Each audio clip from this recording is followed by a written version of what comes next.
Oh, I should hit record. Okay. Well, thank you for meeting with me today. I'm really excited to chat with you.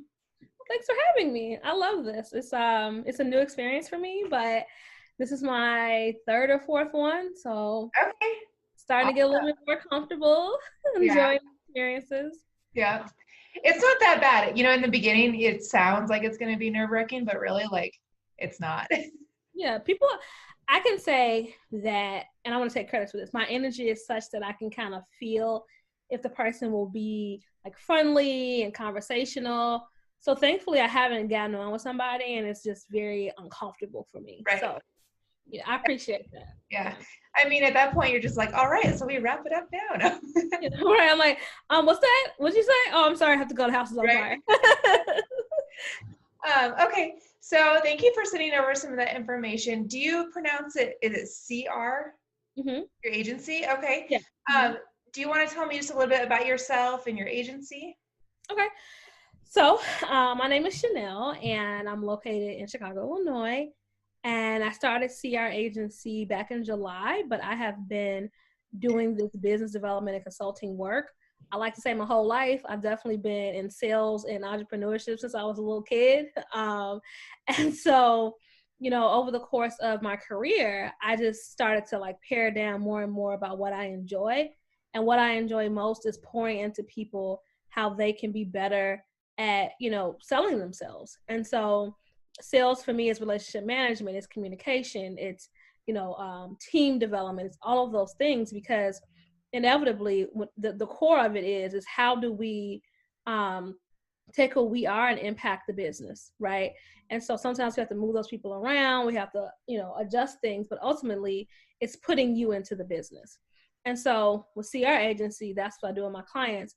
We do large scale things like, you want to launch a restaurant, but you currently are just selling plates out of a test kitchen.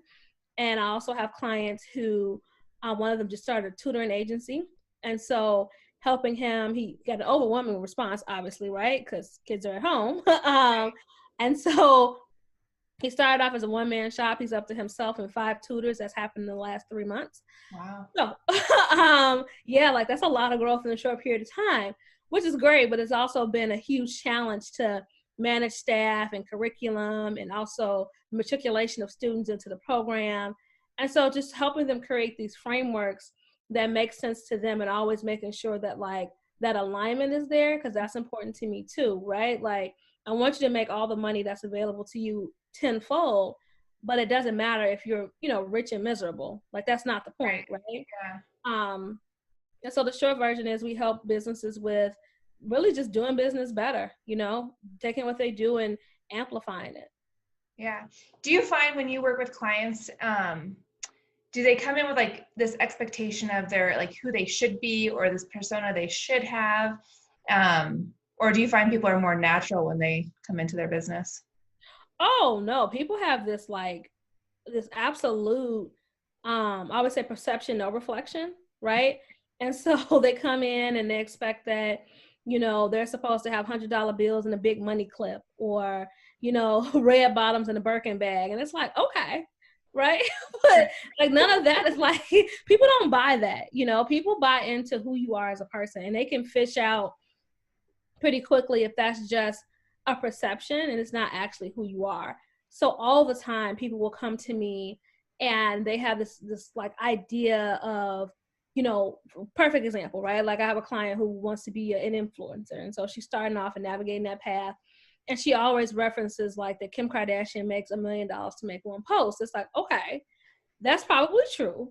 But like, let's think about the fact that she's been in this industry for like 13 or 14 years. She's always at the front end of like a social media management thing. She also had a TV. She's had like 20 or 30 different products. Some of them haven't done so well. Like she also was a part of a sister trio, right? And like, there's all these factors that go into her now being able to charge $1 million a post. Right.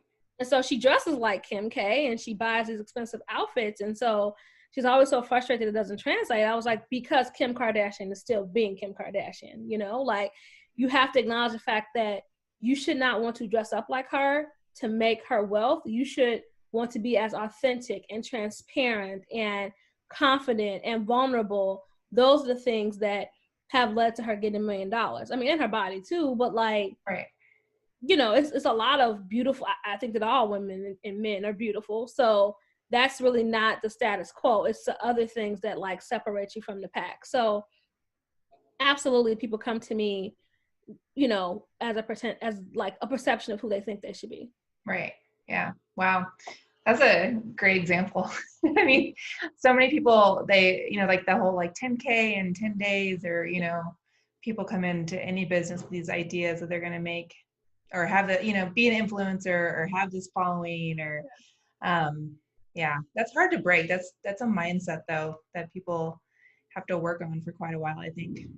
Yeah, because I think that people get so unhappy, and so they attach their lack of happiness and their value to how much they're getting paid in their current job. Right. And so all the time I'm just like, okay, you know, start from the beginning. Have you asked for a raise in your current role? That's more money, you know, that's very little effort that you could do. You could sit down, you can talk about how you add value to the company and ask for more money. You can ask for a promotion. You can say, I really have an interest in marketing. I know I'm currently in sales, but this is where my heart is and this is how it translates. Can you help me get to where I want to be? You know, you won't do that, but you want to make $1 million selling, I don't know, face cream. Like there's so much rejection associated with wealth that nobody talks about. Mm-hmm. And so when I look at the $10,000 in 10 days and, you know, the 6-figure launches, is that possible? Absolutely. But nobody talks about how you aggregate that. If you make $10,000 in a launch, you probably were not eligible to get at least $100,000 from other people because you're not for everybody, right? Right. Yeah. So you have to be able to find those people who collectively equal that $10,000, and that requires work. It requires research. It requires a level of expertise and patience that a lot of people don't have.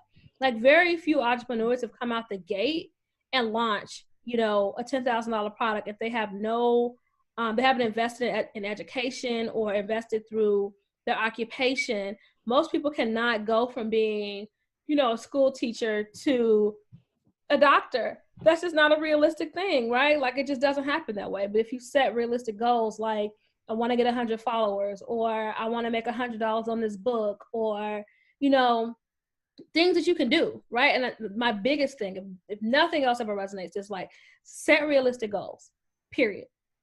All the time. Your goals should be realistic. I'm not saying don't plan to be a millionaire, because listen, I have a list from, you know, Hermes that I have that I'm going to get as soon as I get the money for it, right? So I'm not saying don't dream, but I think that your dreams and your goals should be different. Your dreams are a summation of your goals, but you have to have goals to get there, because if all you ever think about is every day you want to get up and make $1 million, do you know how long it's going to take? Like you will just be so defeated all the time. But imagine if you said, this week, I am not going to rest until I make $1,000 selling my makeup. I don't know, right?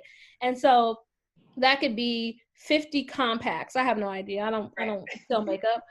So forgive me if my math is off. But, you know, so 20% of the people who you actually reach out to or reach back out to, and then 20% of those usually buy, right? Mm-hmm. So that means if you want to make $1,000 a week, you have to be able to have the reach of at least, you know, what is it? 1,000. Let's call 1,000 people. I like flat numbers. Are you prepared to reach out to 1,000 people? Do you have that number of people? No. Well, then some trade-offs should be, let me build myself up to 1,000 people so that I can potentially make this $1,000, because I have to have the market, right? The audience to get that money, as opposed to you thinking you need to be 250 million followers to make $1 million a post. Right? Yeah. Like that proportionality matters. Like when you think about it, yeah, she makes $1 million a post, but she has like, I don't know, 200 million, 125 million followers. And when you think about the proportionality, she really, they're going to kill me for saying this, she really doesn't make a whole lot to think about how many followers she has comparison to like how much she makes per post. Right. Yeah. Don't kill me. Don't email me. I just think, but I know people are like, what? I mean, no, I'm not trying to diminish her shine. I'm just trying to say like there's room to grow. That's all. Right. Yeah. So like you're very confident in what you believe in, and you like have a realistic expectation for like this type of stuff. Like what in your past experience led to you understanding this? Because I feel like a lot of people, they don't get it, and it takes a lot of work to get there. Oh, I failed a lot. Yeah. Yeah, publicly, openly. Yeah, let's live. I'm not embarrassed by my failures. I'm not embarrassed about the fact that I've had a 544 credit score before. I'm not embarrassed about the fact that I've lost jobs. I'm not embarrassed about the fact that for a year I couldn't get a job because I was going on interviews and bombing them horrifically, embarrassingly, because I didn't know how to interview, right? And I could sit here all day and tell you about all my failures. I don't care. But I can tell you that when I was failing at getting a job, I went and found a career coach who helped me interview so that I can land a job that more than helped me be able to take care of myself after being off work for almost 2 years. So even with that employment gap, I went and found a resource to get me where I wanted to be, you know? Yeah. Yes, I had a 544 credit score. I also wasn't working, didn't have a resource, but I was able to figure out how to fix my credit and went after it, you know? Now my credit is great. I have full confidence that whatever I apply for with my credit, I'll get the best rate. I can confirm to you, I always get the best rate that's available. So, and it comes from lots of failure and lots of mistakes. Like, I'm never going to sit here and pretend to you. My first business failed. Let's talk about it really quickly. Okay. First business, I was very young and arrogant. And I was convinced that because I was pretty and articulate that people would just want to buy whatever I was selling, right? The problem was I had terrible management skills in that I would get offended when I would reach out to people and they didn't want to hire me. So I would just cut them off. Oh, you knew that I was good enough for this. You didn't hire me, so I'll never talk to you again. That's insane. That is like literally, that's like hustling backwards. I always use the example. That's like poking holes in the bottom of a cup, and then putting your hand under there and then complaining about it leaking. Well, you're the one who put the holes in the cup. Right? Like that's literally what happened. And so I had to stop self-sabotaging. And so now if you reject me, I will reach out to you again in 6 months, and then I'll reach out to you again in another 6 months. And unless you say like, hey, I never want to hear from you again, I keep the lines of communication open, right? And I don't approach you with always looking to receive something from you. You'll say, oh, I'm looking for a house. I don't sell homes, but I'll say, hey, I know a real estate agent, you know, have you shopped around for your rates? Like, let's talk about it, you know? And I just try to provide constant resources so that I build in my value with people. Mm-hmm. And as I am growing, people will eventually, I'll eventually be able to cast the net wide enough to bring them in. And I'm not concerned about the lack, right? Like, I think that a lot of people approach things like, again, with that $1 million, because every client I have wants to make $1 million. It's fascinating to me. So it's that $1 million thing. And so if you're constantly thinking about the fact that you don't have $1 million and other people do, then you always are approaching things with your lack because you lack that $1 million, right? But if instead you say, I have this expertise that's an investment that'll make money for you. It has, you know, innumerable values that you can just translate all across your life. It'll make you a better mom. It'll make you a better hostess. It'll make you a better business owner. If you just work on these specific things, the benefits just don't end. This is a small investment that can just pay out dividends that even I can't fully assess because I don't live your life, right? Yeah. And I know that because I invest in myself. I have a business coach that literally just handles the functions of my business, who helps me align, make sure I'm like staying on brand. And then I have a coach that helps me with my digital courses. I have a coach, also a personal development coach, right? And so I have a team of people that I work with. And so my confidence is in that I fully trust other people's abilities to be experts. And so I have no qualms about understanding that I'm not going to be for everybody, and that, you know, I'm great. And if I'm not great enough for you, then please don't waste your time trying to force me into your life. Go get what's great for you. Right. You know, and I think that, again, that comes from me having so much rejection. Like, I actually wake up in the morning knowing that I'm not for everybody. Right. So I acknowledge the rejection before I even start my day. And that's okay. You know? And I think that's the piece that people miss. Like, you can't be for everybody. When you start a business, everybody is not your customer. Not everybody shops at Amazon, and look at how much money Amazon makes. Right? There are a lot of people who are anti-Amazon. I am not, right? Or McDonald's, or there are people who don't use Google, right? I use Google like faucet water. Like, it's just a thing that's in my life that just stays, right? But it's just like understanding that important piece, that I'm not for everybody. Right. How do you turn that rejection, like waking up in the morning and knowing you're going to deal with rejection at some point during the day. Like, how do you turn that into a positive thing for you? Oh, because it just affirms for me that my choice to only work with people who I can help exists. You know, if everybody around me was just always nice to me and always open and welcoming to me and never challenging me, I wouldn't be adding any value. In fact, I would probably feel used. Yeah. And so I'm not going to say it doesn't get hard, because sometimes it's just like, I just have my days. So I'm just like, oh, will somebody please just come on and just buy this thing so you can, you know, convince me that I was right, you know? Right. But it's okay. I don't want to be for everybody. You know, like, as somebody who has had success, I really enjoy a lot of like the not being so popular part of it. And so I love the automation of my business, and I love the fact that when I connect with people, we're for each other. You know, like, we share a commonality, we share a bond, you know, and I don't take that for granted. In the same way that if I talk to a woman and she tells me I'm not the right fit, or I talk to a man and he says, hey, I like you, but you're not the right fit. Okay.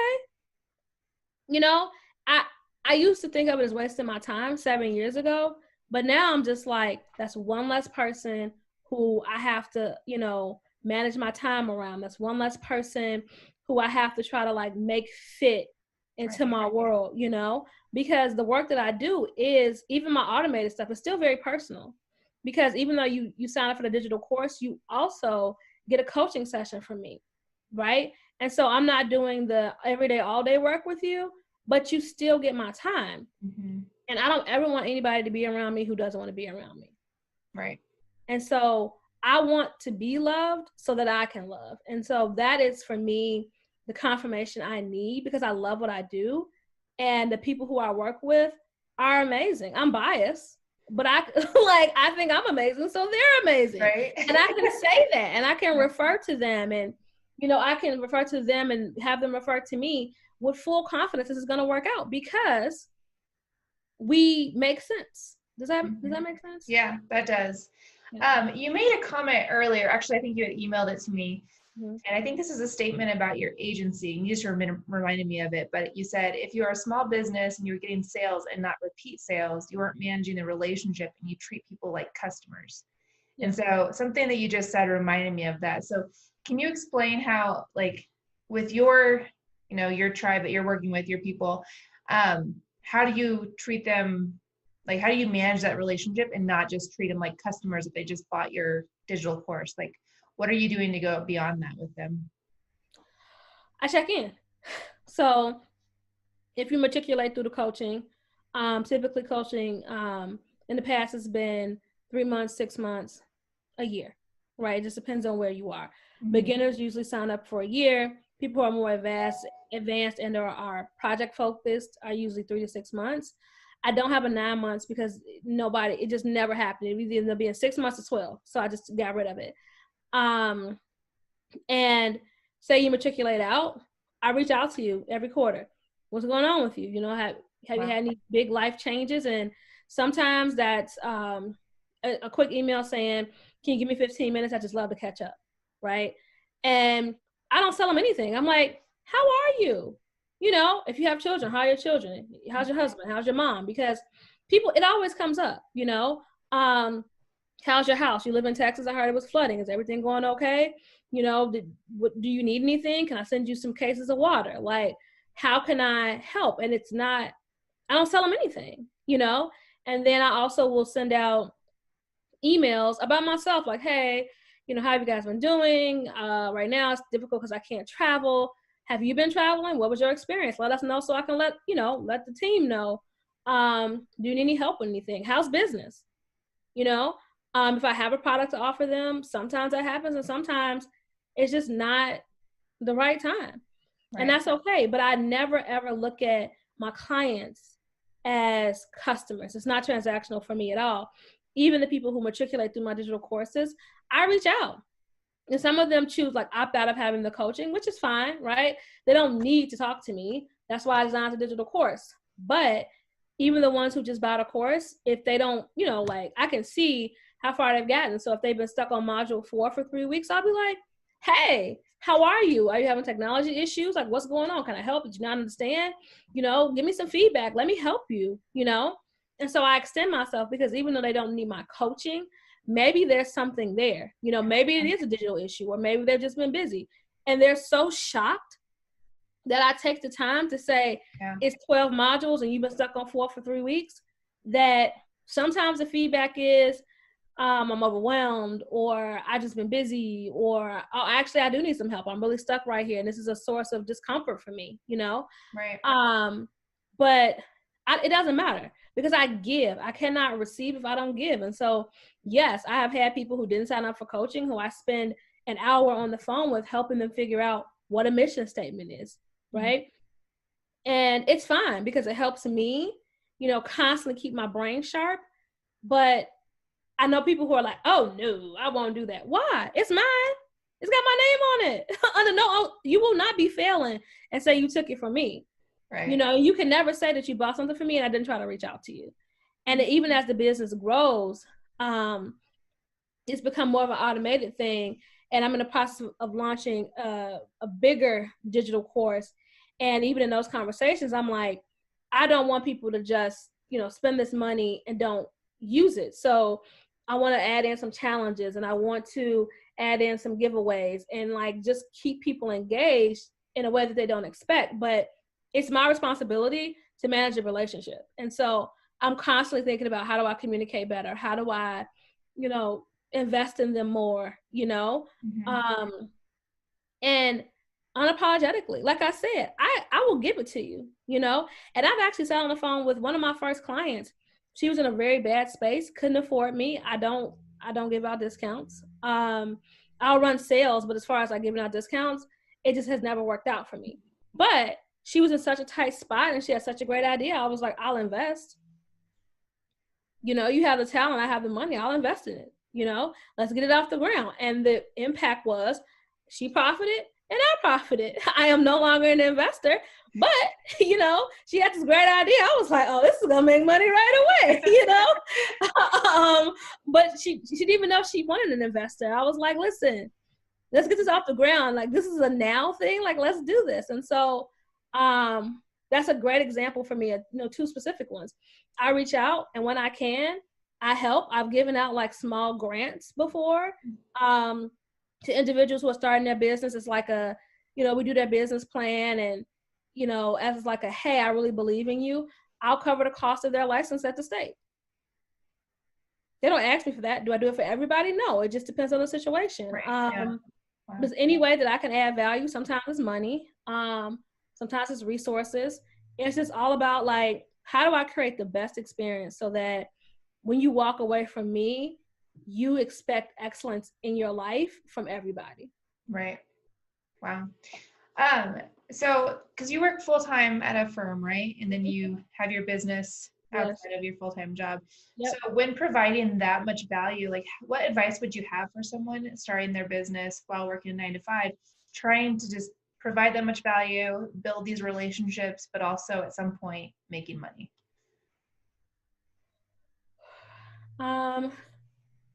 I would strongly advise, number 1, create a business plan.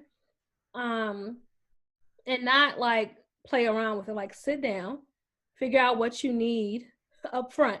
Do you need an email service? Do you even have the emails for email service? If not, don't worry about it. Do you need QuickBooks up front? Are you making any money up front? No. So then do you need QuickBooks? No. Do you need Kajabi if you haven't even started to think about what your course is going to be on? No. Do you need Samcart if you don't have anything to sell? No. Do you need, like, what do you need? Do you need a domain name? Yes, right? And figure out how much it's going to cost to start your business. And my advice would be to start saving money to cover those costs before you start talking about buying a business. Because essentially that's what you do, right? You register, you purchase the business from the government, right? You purchase a license from the government. The next step would be pace yourself. I have a list of goals that I do every day. Some days that's me figuring out like what kind of vendor I want to work with. Some days that's just like, all night, I'm just going to engage on Facebook. I'm going to take 4 hours. I'm going to get in those groups and I'm going to engage. That's it. Right. And then some days that, okay, I've sold some stuff and I noticed that people haven't clicked the download link. So I need to follow up on any technology stuff. I am so organized. If you do not consider yourself to be an organized person, hire a virtual assistant or hire somebody who can do the organization for you. If you are not organized, you will leave so much money on the table and you will waste so much time. And then I think that I make the time. So I work my job. I have a 2-hour break between my job and my business. That's non-negotiable. In that 2 hours a day, I pretty much either will exercise or maybe I'll run some errands, but those 2 hours belong to me. And then promptly, when the 2 hours are over, I'm back at my desk, I sit down and I create a task list and I just work through the list. And it's, you know what it is? It's realistic goals. Every single day, I have realistic goals. I can give you an example. Earlier this week, I wanted to do 2 hours of Facebook engagement. I did that. I wanted to write a new mantra. So I did that. And then I also had be gentle with myself because I was being really hard on myself. So I made note of like how I was, like my thoughts. And then also do the stairs. So that's like my exercise for the day. I walk up and down these stairs by my house, right? And so I know in the morning I set down my task list and I have one for my job and I have one for my business. And they tend to like, you know, blend together sometimes, but I'm very intentional about how I spend my time. So most importantly, if nothing else, just please be organized. And if that's a planner, have a planner. If it's your calendar, have a calendar. I am like a project manager at heart. And so I have lists.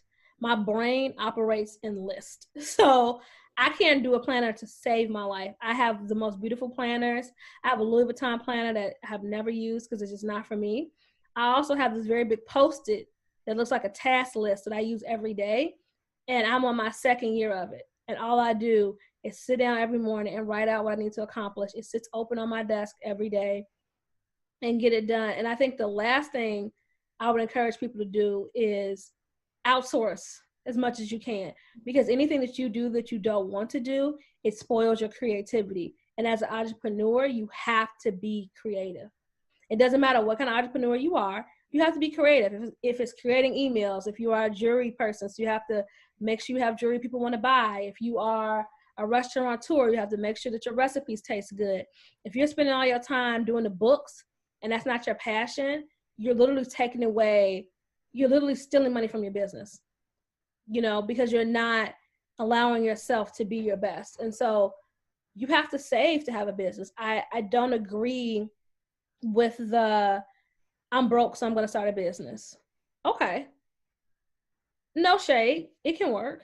But the problem is that you're going to struggle so much. And entrepreneurship is supposed to be fun. And it's going to take you so much time before it gets to be fun. And it's like someone who has been broke, let me tell you, I know exactly how you're feeling, you know, with somebody who has been basically like the working poor, who's working and just, you know, overspending, not making ends meet because maybe I haven't made the best choices with money. Knowing what that feels like, why would you do that to your business? You know, take your time. You have time. Yeah. That's really good advice. I think a lot of people do. They jump in with too many expectations and not enough intention is from what I've seen. Yeah. But everyone can be successful. And oh yeah, everybody. It's so much money out here, and the more money you make, the more money I make. So yes, start your business, but like, let's get money. Let's all meet up on our yachts in the middle of the Mediterranean. That's what we should do. There you go. We're gonna 2021. We'll mark it. yes, absolutely. It's time next year. Yeah, exactly. Well, Chanel, I want to be respectful of your time. We've hit the 30-minute mark, but is there anything else that you want to share with the anyone who is trying to grow a business while working a 9 to 5? You are worth everything you think you are tenfold. If I can recommend anything, if nothing else resonates, invest in yourself. If you are feeling a lack of confidence, get a therapist. You know, if you're feeling overwhelmed with the business, hire out what you can. If you cannot afford to pay for it, barter. So say, I'll give you an hour of service if you give me an hour of service, or I'll give you my course for free if you can, exchange this for me. Be in a constant place. If you're ever feeling lack, give all the time. And just remember that it can be done. Like, just be bold and audacious. And if it makes you afraid and you feel like it's something you really want, be realistic. It's okay to be audacious and realistic, because guess what? That's how dreams come true. Right. Yeah. That's awesome. Well, I really enjoyed all of this, and you're so inspirational. Where can people get in touch with you or find you if they want to? So I am on Facebook. My name is Chanel, like the designer, and Rose, like the flower. I accept pretty much all friend requests. And then the best way to reach me is on my business page on Facebook, which is CR Agency. So it's CEARE Agency. And lastly, and certainly not least, is LinkedIn. I am on LinkedIn more like people are on Instagram. I'm always on LinkedIn. And you can find me by my email, or which is my first and last name, Chanel Rose, or you can just look me up. I think I'm one of 4 or 5. Happy to connect. Again, use me as a resource. If you want to meet an accountability partner, I'm happy to figure out how we can navigate that. But the best way, honestly, is LinkedIn and Facebook. Awesome. Well, thank you so much.